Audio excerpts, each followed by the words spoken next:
If you've ever wondered how American women find themselves in a position to be trafficked, this is a spooky, scary story time you will want to listen to.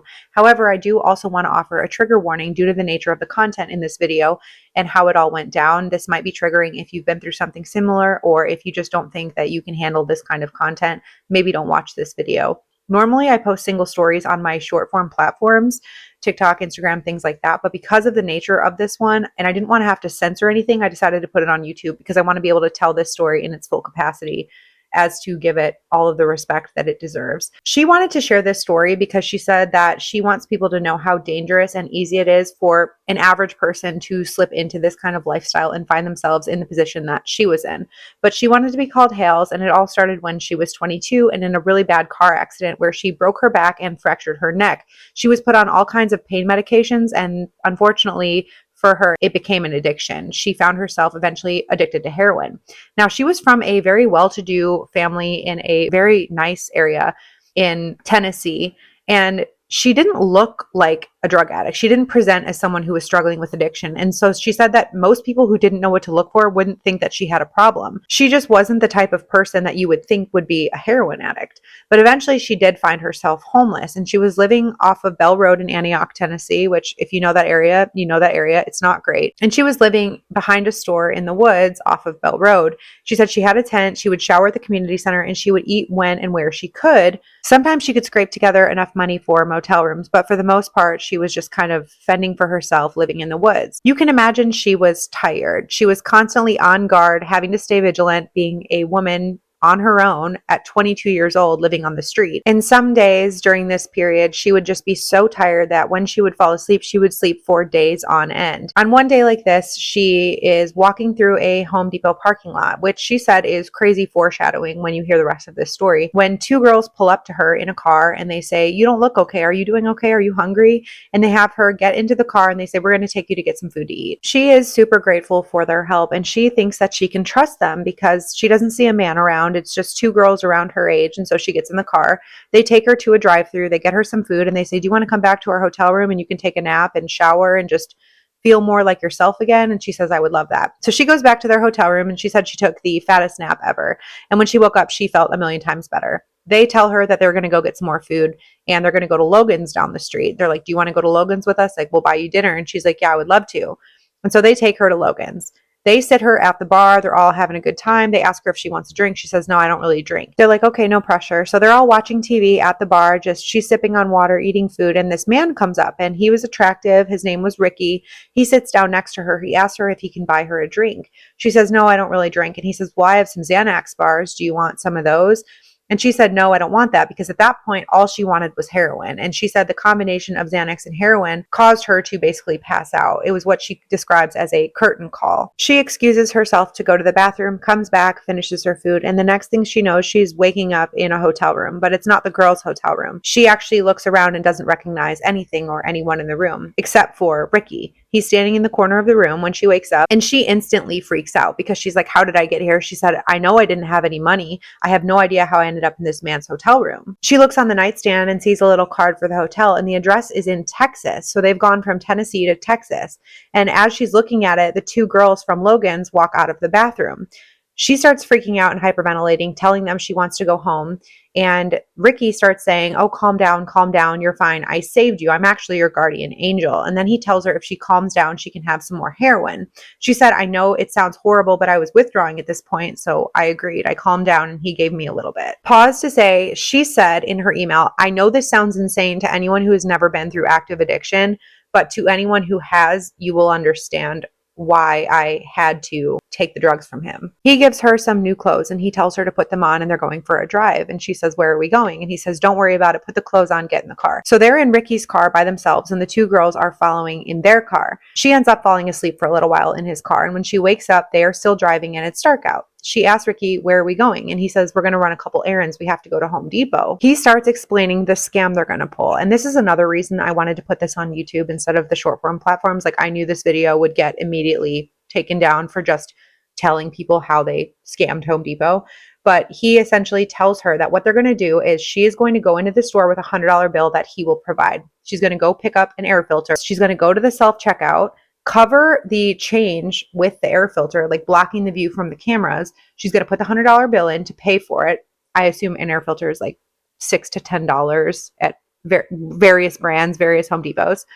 And then when the change is dispersed, she's going to put her sleeve up to the change dispenser, and the cash is going to go in her sleeve, and the rest of the actual change, the coins, are going to fall out. She's then going to grab the coins, call the attendant over, and say, "It only gave me coins. It withheld my cash." She said that they knew that 90% of the Home Depots in Texas did not actually check the cameras or check the tills. Most of them will just give you the change. And she said at this point, when he told her what they were going to do, she was immediately uncomfortable, because even though she had been homeless, she had never even stolen food. She said that theft is just not in her nature. She knew that she wouldn't be able to pull it off. He tells her, "You can and you will." They pull into a Home Depot. He gives her a little bit of heroin and he sends her in the store. And she said she did it, and it was actually easy. It worked just as he had said it would. From then on, they went to every Home Depot in Texas. She said they hit San Antonio, Austin, El Paso, Dallas.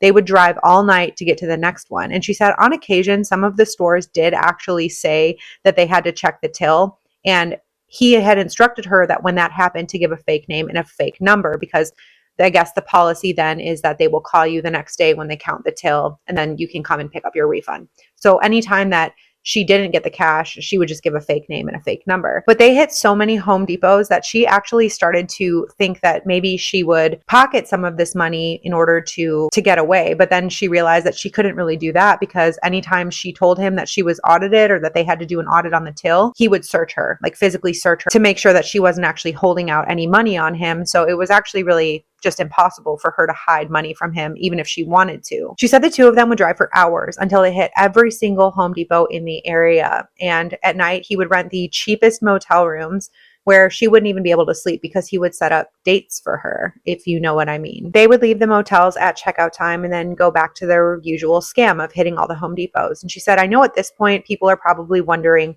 why didn't I run away while I was in the store?" Well, he would park, he would come in and usually shop very close to where she was standing. So she couldn't do that. She said she always felt extremely intimidated and watched whenever he was watching her pull off this scam. And she knows now that she probably could have screamed or made a big fuss, because what really could he have done in a public store? But the other thing that scared her about him was that on one of their drives, he had shared his criminal history, and he had all kinds of charges. He actually conveniently pulled out paperwork from his dash and showed her his charges, which included domestic violence battery, sexual assault, regular battery. And he convinced her that even though they were 8 hours from her home, he would be able to find her anywhere. One day, though, she got fed up and she actually did make a scene and tried to talk to a manager in one of these Home Depots while he was in the store. He promptly came up, grabbed her hand, dragged her outside, and beat the ever-living shit out of her. He then told her that this was actually better for the scam, because no cashier would question a woman with two black eyes. After a few weeks of being stuck with Ricky, she actually told him that she needed to check in, because she knew that her family was going to file a missing persons report. She actually just wanted to be able to get a hold of her family and tell them what was going on so they could come and save her, but he wouldn't allow her to contact her family. Instead, he said, "I'll let you talk to one friend on Messenger." So she ends up texting one of her friends on Messenger, and she said that she was talking in a way that she hoped her friend would pick up was not the way that she normally talked. He was over her shoulder the entire time, watching everything she said. When the friend asked, "What are you up to?" she said, "Partying in Texas," which is not something that she said she would have ever said otherwise. And luckily, she said her friend knew, and her friend called her mom and said that she didn't think that she was actually the one talking to her on Messenger. Her mom ends up calling over Messenger, and she has to tell her that she's actually fine. And after that, Ricky took her phone privileges completely away. After this, she decided that she had to run, and there was one night that they didn't get a motel for whatever reason. She said they had only ever done this one other time, but they were sleeping in his car, and she tried to escape while he was asleep, but he had the child locks on. So she decided that she was going to take his lighter and light some of the threads on his sleeve on fire. So when he woke up, he was trying to frantically put out the fire, and he opened the door, and she jumped over him and ran out. She said she made it through some breezeways and some roads until she made it to a main road where she flagged over a man who was driving a brand new Jeep Wrangler. He was clean cut, and she asked him for a ride. He told her in order for him to give her a ride, she would have to perform some sexual favors, to which she obliged. He then asked her where she wanted to be dropped off, and she said, "I don't know, close to a library. And so he drove her to a library, which wasn't open yet. And she sat outside waiting for the library to open. Once the library opened, she went inside, went immediately to the computers, created a free Text Now account, and texted her mom. Her mom had been worried sick, but by this point, Ricky knew that she was missing. And he had contacted the friend that she had talked to on Messenger and said that he was worried sick because she was out there on drugs somewhere and he had no idea where she went to. The friend passed Ricky's number along to her mom, and her mom talked to Ricky and she said, I just want to say that my mom has always been the best judge of character that I have ever met, but somehow he duped her and she ended up giving him her location. She says she thinks that he duped her with the, I'm just really worried about her, she's on drugs and you know how she can be, that act. And so the mom was texting her on Text Now and said, where are you? Send me the address. And she did. And her mom then sent the address to Ricky, who then showed up to the library to pick her up. And so she was trapped once again. From there, the Home Depot scam and the night dates continued. And one day, Ricky tells her that they have to set up a checking account because now they have too much cash. And so he takes her to a bank inside of a Walmart and she sets up an account. And he had come up with this whole new scam at this point, which is he's going to have her start a small business and act as if she's doing business as this business. He's then going to make her take out a loan, which he will then take. And obviously all of the money that they were putting into this account, he was taking out anyway. At this point, she really started to get scared because she was like, how much more use can I be to him before he just uses me up entirely? Like, she's like, I thought he was going to kill me when he was done with me.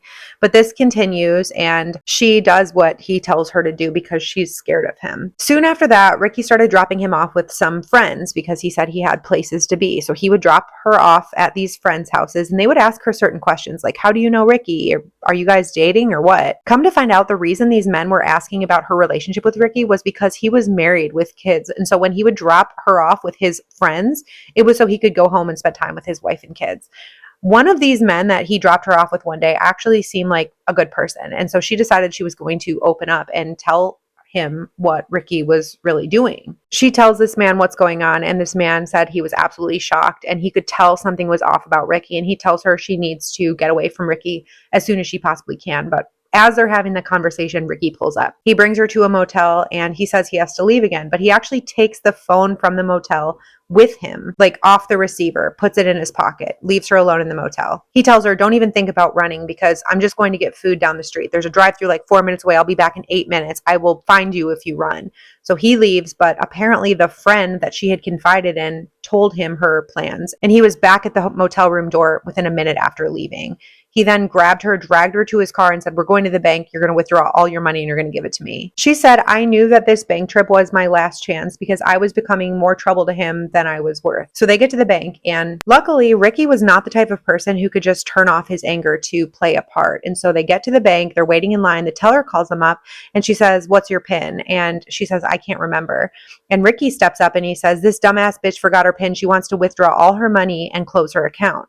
And the teller can tell, I think, that something went wrong. So she looks at her and she says, what do you want to do? And Ricky immediately pipes up and he says, she wants to close her account. At that point, he kind of nudges her and he's like, tell her. And so the bank teller looks at Ricky and looks at her and says, well, since you don't know your PIN and we don't know what's going on with your account, I'm going to have to ask you to step to the back so I can ask you some security questions. And so she finally gets Hayls alone. She pulls her in the back and she says, you're not okay, are you? Like, what's going on? And at this point, Hayls said she just completely broke down. She was crying. She told her everything. And the first thing the bank teller did was give her the most sincere hug that she said she's probably ever experienced. And she says, okay, we're going to get this figured out. Who can we call? And she says, well, I have family, but they're in Tennessee. And the teller says, don't worry about it. We're going to get this settled. From the back of the bank, she was able to call her mom, who arranged for a plane ticket and an Uber to come pick her up. And meanwhile, in the front, Ricky is raising hell and security had gotten the order to detain him. But before they can manage to grab him, he runs outside and is frantically calling the Walmart, saying he wants to talk to her, saying he's sorry he cheated, but please don't spread crazy lies about him. The police come, they take her to the police department, they take a report, and they end up transporting her to the airport where she eventually gets home. The craziest thing is, after she gets home, he started calling her mom's phone to get a hold of her.